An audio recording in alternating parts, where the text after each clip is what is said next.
ministre de la Famille et des Solidarités ainsi que les acteurs ont procédé à une séance de discussion et de partage sur 2 points essentiels, qui est le genre, énuméré par le ministre de la Famille lors de l'atelier d'actualisation et de validation de la stratégie de communication de la SYNEC et du draft de son plan opérationnel.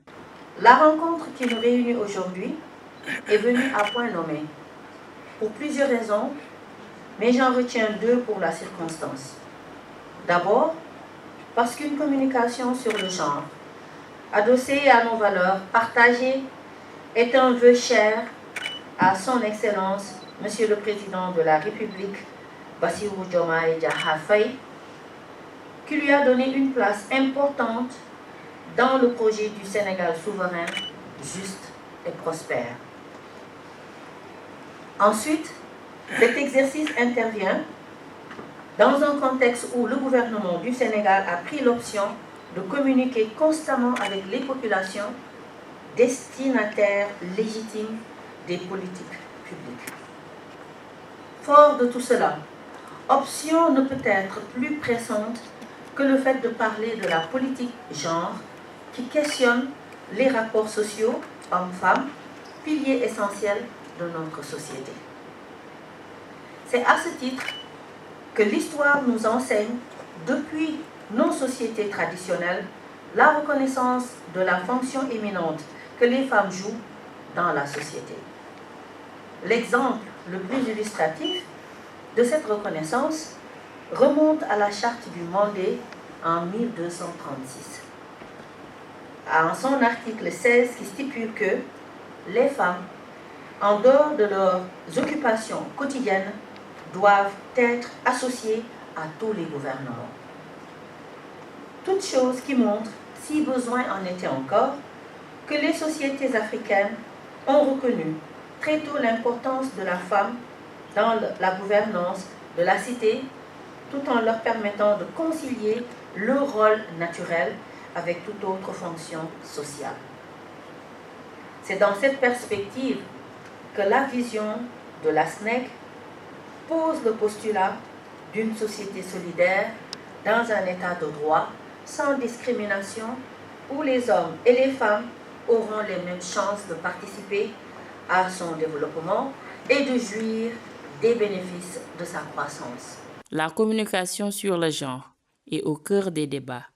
Sur ce, l'objectif général est de procéder à une stratégie politique des rapports sociaux.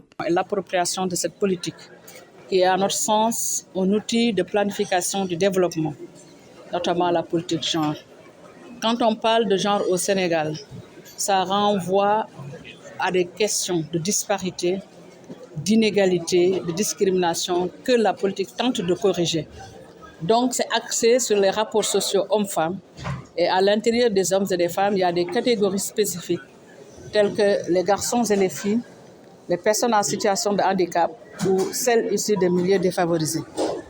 Pourquoi le genre est un outil de planification du développement? Ça nous permet de donner réponse aux besoins de chaque catégorie. Naturellement, la vocation d'une politique publique, c'est de satisfaire les besoins des populations. On s'est dit, dans une société qui aspire à une égalité, une solidarité égalitaire, un développement inclusif où les hommes et les femmes participent au même pied d'égalité à ce développement et qui aspire à jouir de manière équitable et égalitaire à partager les fruits de cette croissance, naturellement, c'est une politique qui doit être adossée à une communication. La communication également permet d'opérer les transformations sociétales souhaitées. Parce qu'une fois que les populations comprennent le sens de cette politique, elles vont y adhérer et les solutions qui leur seront proposées seront facilement adaptables et adaptées à leurs besoins et qu'ils puissent trouver toute satisfaction dans ces politiques-là.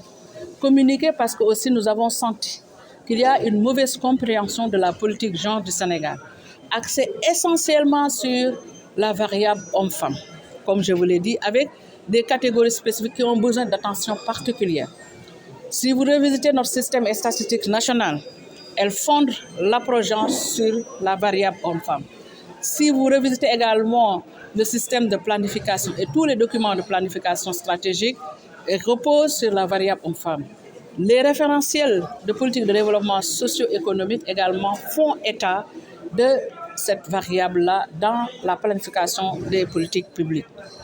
Mieux, aujourd'hui, nous sommes dans un contexte où, avec le nouveau projet, on a senti que la question de l'équité et l'égalité des chances qui est adressée dans la stratégie nationale pour l'équité et l'égalité des genres est au cœur du projet d'un Sénégal souverain, juste et prospère.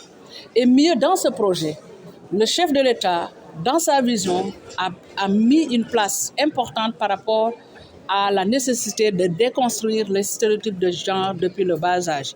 Nous avons dit tantôt que cette option politique permet de préparer les jeunes enfants à la vie citoyenne responsable, mais à un respect des valeurs humaines, de dignité, de complémentarité. Notre politique genre est axée sur la complémentarité homme-femme, fille-garçon, mais également sur la nécessité d'opérer des choix judicieux en termes d'équité pour marquer les politiques publiques dans différents secteurs, que ce soit dans l'éducation, la santé, la formation, l'agriculture, l'élevage, l'énergie, l'industrie. Dans tous les secteurs de développement, nous avons des politiques sectorielles ou des plans sectoriels qui permettent d'adresser les besoins de différentes catégories sociales, mais aussi de les rendre sensibles aux gens pour qu'aucune catégorie ne soit laissée en rade. Donc c'est ça les éléments fondamentaux qui justifient la nécessité d'avoir une stratégie de communication. Une stratégie de communication également nous permet d'avoir un langage cohérent et unifié à tous les niveaux, que ce soit au niveau central, au niveau sectoriel et jusqu'au niveau territorial, parce qu'on est à l'ère de la territorialisation des politiques publiques. Mais c'est également une stratégie qui nous permet d'adosser notre communication sur nos valeurs, nos croyances et nos pratiques ancestrales qui ont été vraiment, si vous le voulez, très transformateurs, genre transformateurs.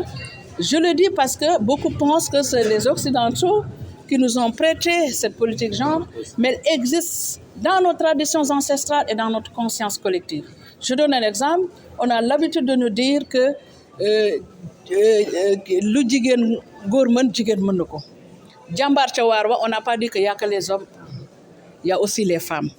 Ñaari loxoy takk tubéy, ñaari loxoy takk sër, loolu c'est du genre. Quand on dit à un garçon yow de góorgóorlul, loolu genre la. Jigéen luñ koy wax yow c'est waa kumba. De toute cassure, parce que c'est un pays où ces valeurs cimentent le socle social et nous voulons les préserver à travers cette politique qui a été un peu galvaudée ces dernières années et c'est ça qu'il faut éviter.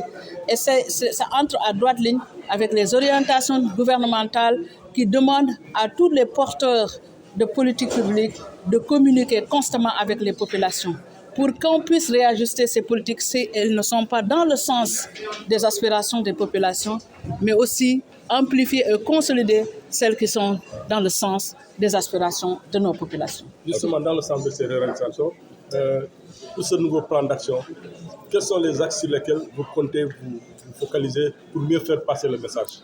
Nous allons nous focaliser sur les comportements, les attitudes et les pratiques qui freinent le progrès vers l'égalité homme-femme dans tous les domaines, parce qu'il reviendra à chaque secteur d'adapter la stratégie de communication à son secteur. Si je prends le secteur agricole, si vous allez parler de genre en termes de communication, nous avons des